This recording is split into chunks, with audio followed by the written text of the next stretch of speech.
Salut à tous les amis, j'espère que vous allez bien. Alors aujourd'hui on se retrouve pour une nouvelle vidéo et aujourd'hui on va parler un petit peu de cette Mégane 3 RS et malheureusement d'une vidéo qu'on a perdue.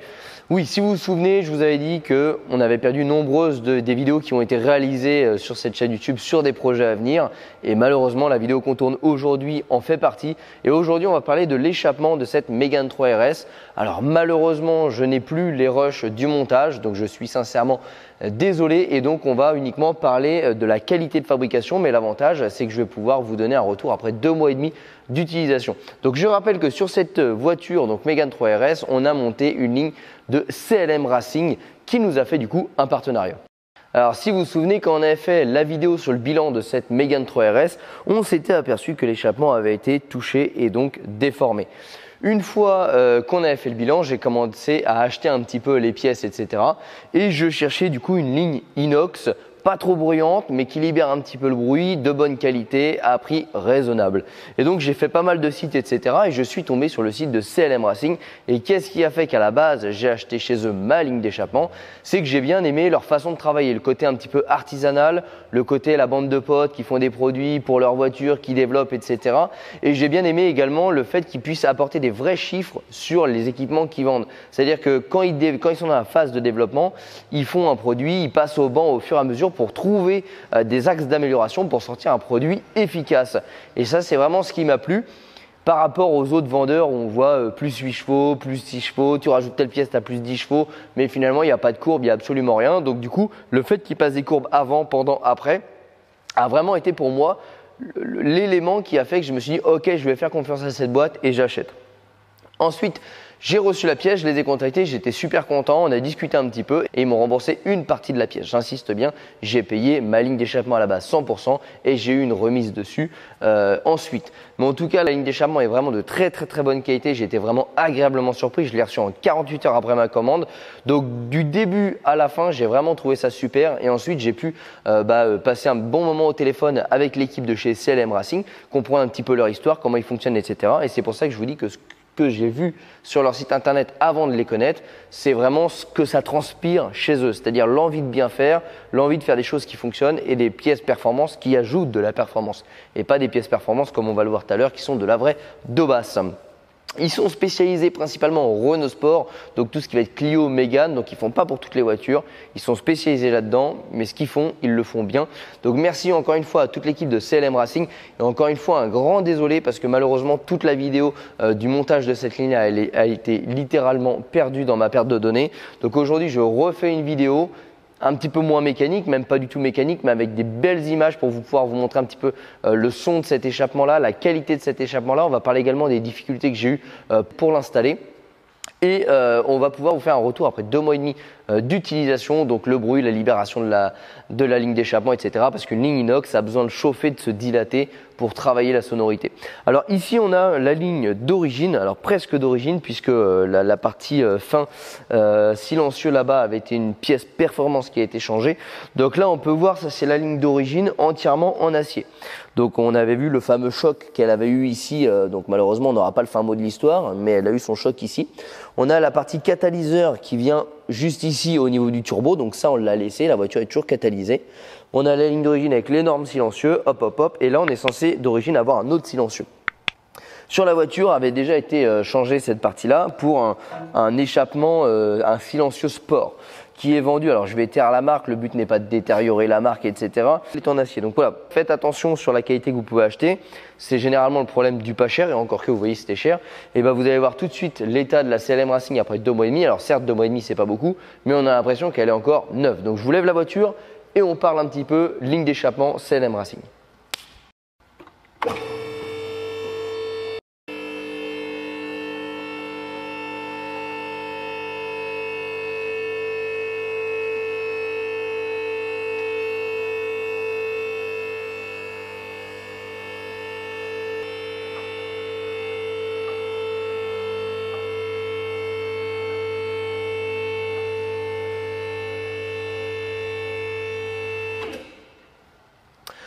Bon alors je vous invite à venir sous la voiture et on va regarder un petit peu cette ligne d'échappement. Donc là on peut retrouver la ligne complète CLM Racing. Donc vous voyez un petit peu son état après 2 mois et demi d'utilisation, sachant que ces derniers jours elle a roulé quand même sous une flotte intensive. Donc on voit quand même que la qualité de l'inox, ça n'a rien à voir avec le machin performance vendu avant. Hein.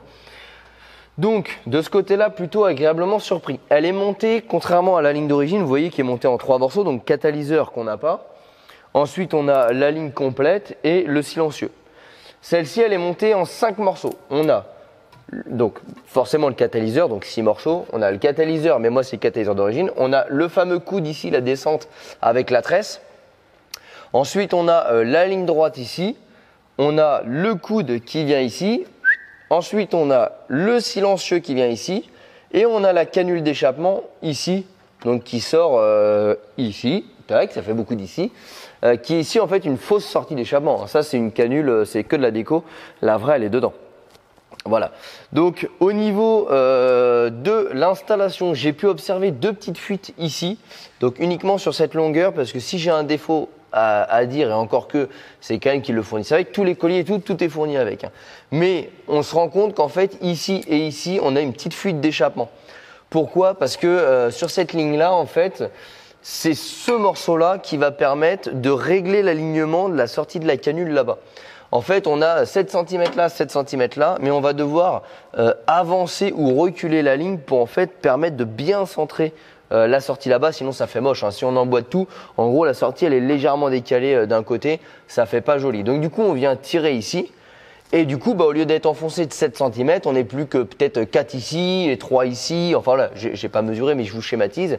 Ce qui fait qu'on a une fuite de gaz plus facilement sur les raccords ici.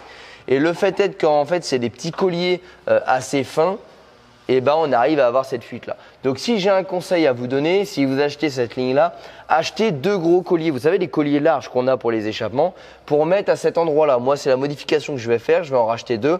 Donc, je vais supprimer les colliers ici fins avec la partie anneau métallique ici pour mettre des vrais colliers. Parce que l'avantage des colliers larges, déjà, c'est que l'étanchéité se fait sur une plus large bande. Et qui plus est, en fait, quand on vient serrer, comment vous expliquer? Quand on vient serrer, en fait, ça vient faire ça. Donc on serre sur toute la partie. Que là, quand on vient serrer ça, on vient faire ça. Donc en fait, l'étanchéité est beaucoup moins bonne sur ces colliers-là que sur les colliers à visser. Enfin, là aussi, ça se visse, mais vous m'avez compris, quoi. Donc voilà, 2 petites fuites ici pour ces raisons-là. Donc s'il y a une modification à faire, c'est de passer en 2 colliers larges ici. Le reste, j'ai rien à dire. Donc vous voyez un petit peu au niveau de la difficulté de montage. En fait, l'accessibilité des 3 vis au niveau du collecteur ici était vraiment merdique. Ce qui fait qu'on a galéré, on a dû mettre des rallongés, etc. Les vis étaient forcément un peu rouillées, donc c'était compliqué. Mais ma foi, on s'en est sorti. Et pour le reste, ça a été d'une simplicité. Vous mettez la première partie, la deuxième. La troisième, vous faites un montage complet à blanc. Donc vous posez vos siens de bloc. Une fois que vous avez tout aligné pour que la canule ici soit bien centrée dans l'échappement, et vous serrez tout et c'est installé. Donc franchement, rien à dire là-dessus. Et si on refait un petit tour de la qualité de la ligne, alors regardez la tresse elle est en inox aussi. On a des soudures qui sont belles, on n'a pas de bavure, on n'a rien du tout. L'inox il est bien brossé, franchement j'ai rien à dire dessus, hein, c'est super propre. Regardez la petite patte ici, c'est bien soudé, c'est propre. Généralement sur les échappements à pas cher, les petites pattes comme ça, elles sont un petit peu bâclées. On a 2-3 points de soudure, là on a des beaux cordons. Si on reprend la partie silencieux ici, alors c'est pareil, je trouve que c'est assez esthétique, la petite plaque qu'ils ont mis CLM Racing. Dessus, vous avez un sens. De l'autre côté, en fait, c'est marqué, vous avez une petite gravure sur l'échappement pour vous signaler que ça ne doit pas être la face qui doit être côté route. Donc je trouve que c'est pas mal aussi parce que ça évite de chercher à l'installation. Et là, si on regarde toutes les petites soudures au niveau du montage, etc., c'est régulier, c'est propre. Honnêtement, on sent que l'inox, il y en a quand même assez épais. Le silencieux, contrairement à pas mal d'échappements où le silencieux sport en fait n'est ni plus ni moins qu'un tube à l'intérieur, là il joue vraiment son rôle de silencieux.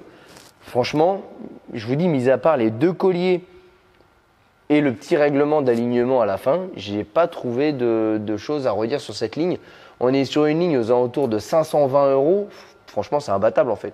Quand vous regardez que la concurrence se situe plutôt à partir de 800 €, et après vous avez des lignes à Krapovic et tout le bordel, et Vox qui coûtent très cher et qui sont pas forcément des fois beaucoup mieux. Hein. C'est juste que tu payes la marque. C'est un peu comme tu achètes des Nike et autre chose. La Nike va être beaucoup plus chère que les autres marques. Pas forcément, pas toujours mieux. Et là, franchement, je peux que vous inviter à vous faire plaisir avec du CLM Racing. parce que je trouve que la qualité vaut largement son prix. Donc de ce côté-là, impeccable. Maintenant, en termes de sonorité, qu'est-ce que ça donne? Et bien en fait, on n'a qu'une très faible évolution par rapport à cette sonorité de l'échappement ici. Alors hop, je me libère de ça. De cet échappement-là, de base, ça faisait pas beaucoup de bruit, mais c'était quand même un peu plus libéré que d'origine, puisqu'on avait perdu le silencieux ici. Donc on avait toujours cette grosse gamelle. Donc finalement, entre ça et ça, ce qui a été modifié, c'est principalement ça. On a supprimé un gros silencieux pour en mettre uniquement un petit là-bas, parce qu'ici on n'en avait pas. Donc au niveau de la sonorité, ça a changé quoi? Eh ben, on a un son qui est un peu plus rauque, qui est un peu plus métallique, mais qui n'est pas beaucoup plus fort. Parce qu'en fait, le silencieux qui était là, donc qui a disparu maintenant, bah, se retrouve amoindri ici. Voilà. Donc, en fait, c'est pas du tout bruyant. C'est-à-dire que, contrairement à des voitures, vous prenez ma 911, elle fait vraiment un baroufle. Bon, après, il y a du coffre, hein, c'est des gros moteurs. Là, on est sur un 2 litres. 2 litres qui plus est turbo. Donc, les moteurs turbo, comme vous le savez, ça fait toujours moins de bruit. C'est feutré. Donc, on est sur quelque chose qui est relativement safe en termes de bruit. Mais attention, là où on libère vraiment une Mégane 3 RS, c'est quand on dégage le catalyseur.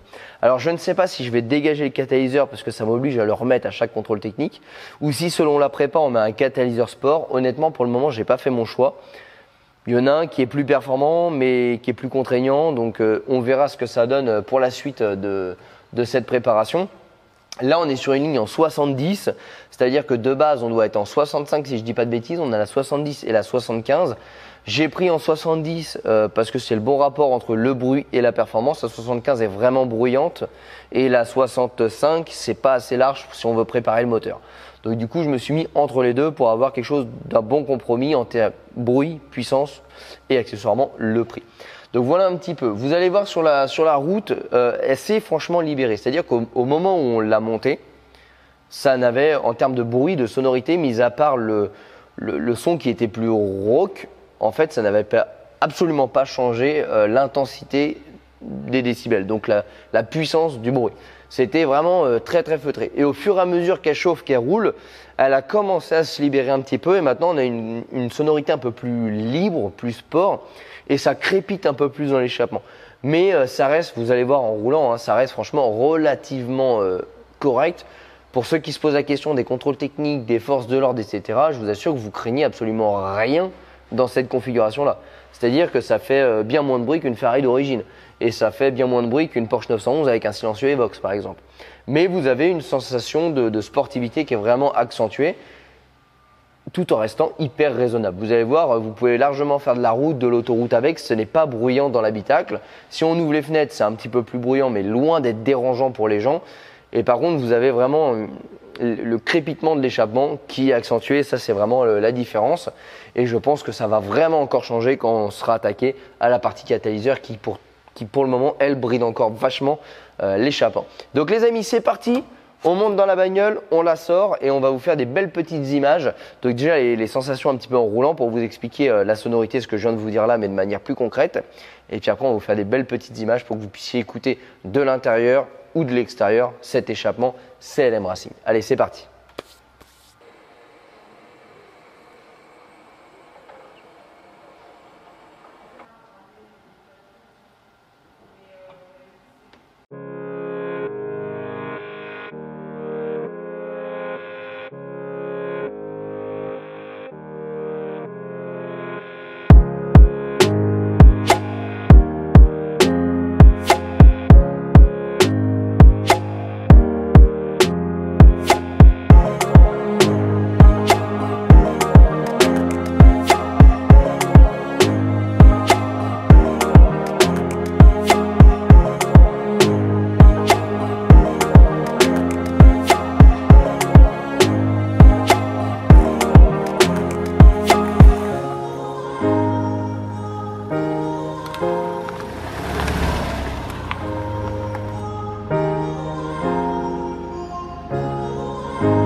Bon les amis, ça y est, on se retrouve à bord de la Mégane 3 RS.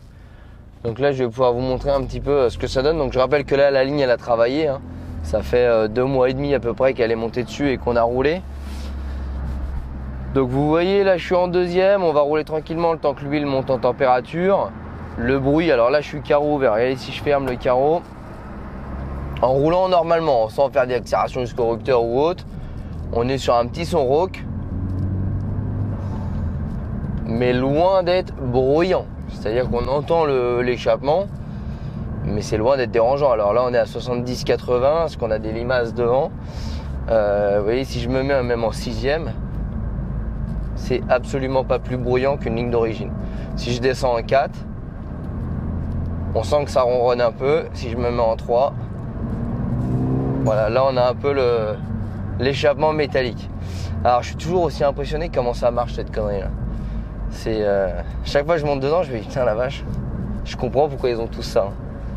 T'aimes ou t'aimes pas, hein, mais tu peux pas dire que ça marche pas. Franchement, faut être honnête, pour une petite bagnole comme ça, là, ça marche quand même pas mal. Alors hop, on va laisser tranquillement l'huile monter en température.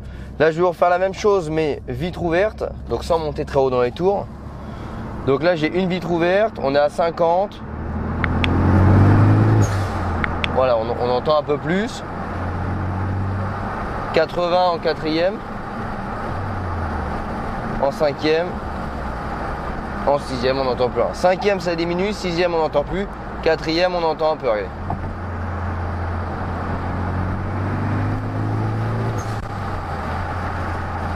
Alors j'espère que le vent va pas trop troubler. J'essaie de vous faire carreau ouvert, carreau fermé, comme ça vous avez un petit peu le rendu. Là pour l'instant ça crépite pas puisque la ligne n'est pas chaude, le moteur est pas chaud et je monte pas assez dans les tours. Mais quand le moteur est chaud et la ligne est chaude, on entend bien les crépitements dans la ligne d'échappement. Alors pas de là à faire des flammes, hein. De toute façon on a le catalyseur donc vous n'êtes pas prêt de faire des flammes. Mais ça donne vraiment un petit côté sportif. Alors c'est pas du pop and bang non plus, hein. On n'est pas sur une carto pop and bang. D'ailleurs je suis pas trop fan des pop and bang. Mais les petits crépitements sympas comme ça quand tu coupes un petit peu les gaz, ça a toujours le côté agréable, on va pas se mentir. Alors, ça monte tranquillement en température.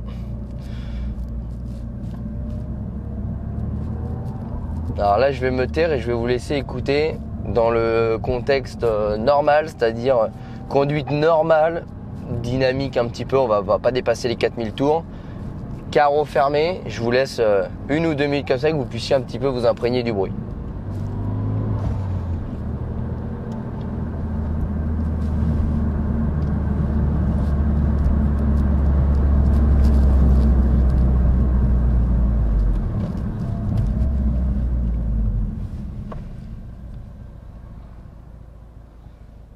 Là vous voyez au ralenti on n'entend absolument plus rien. Si je mets un peu de gaz, si je fais la même chose carreau ouvert, voilà, vous voyez, c'est quand même assez doux. Hein. De dehors, ça s'entend un peu plus, mais de l'intérieur, allez, on reprend. Comme ça, vous allez pouvoir écouter. On va avoir une petite côte, ça va permettre de pouvoir mettre en charge le moteur et vous allez voir, on n'a aucune caisse de résonance ou quoi que ce soit.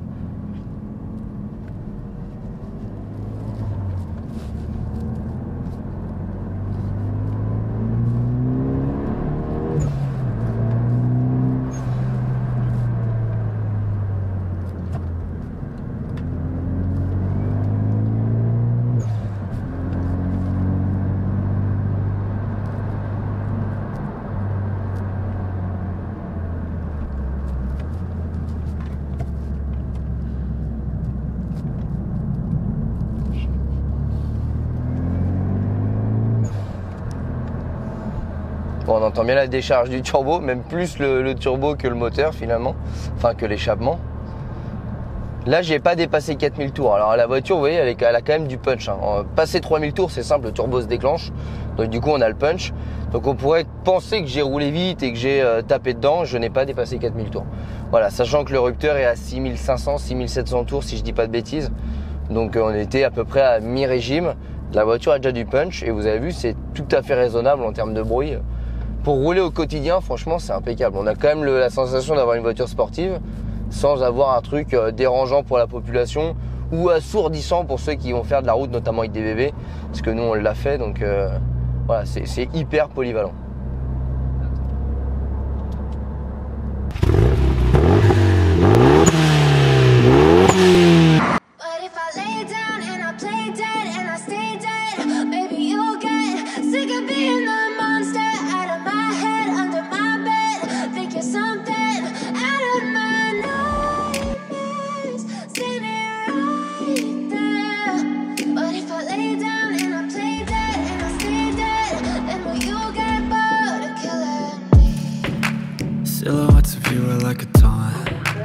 Never really know just what you want.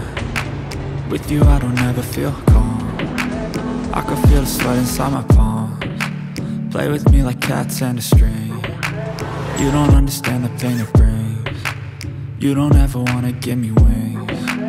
You don't ever wanna set me free. You know I'm addicted to you, and it's twisted, you've been gifted with the evil voodoo. Got me coming back for more, even when I've been screwed. Dolls full of pins, pierce my heart straight through. I got issues in my head, like you in my bed, but you keep me on red. Oh, everything is like a test. I better not text or I'll come off desperate. But if I lay down and I play dead and I stay dead, baby you'll get sick of being the monster out of my head, under my bed, thinking something out of my nightmares, standing right there. But if I lay down and I play dead and I stay dead, then will you get bored of killing? So if I play dead, will you regret everything that you did, that you said? Bon et bien les amis, ça y est, ça se termine pour cette petite vidéo sur l'échappement de cette Mégane 3 RS. Alors malgré l'absence de mécanique, j'espère que cette petite vidéo cinématographique vous a plu. N'hésitez pas à mettre un petit commentaire pour me donner votre avis. Encore désolé pour la perte des premières images, notamment l'installation de cette ligne échappement. Je vous invite à nous rejoindre sur les réseaux sociaux, Facebook et Instagram. Tous les liens sont en description de la vidéo pour suivre un petit peu nos aventures, nos véhicules, nos tutos méca. Et bien évidemment, pense à t'abonner à cette chaîne YouTube pour recevoir une notification pour les prochaines vidéos sur cette Mégane 3 RS. Peut-être à bientôt pour la préparation. Allez les amis, ciao!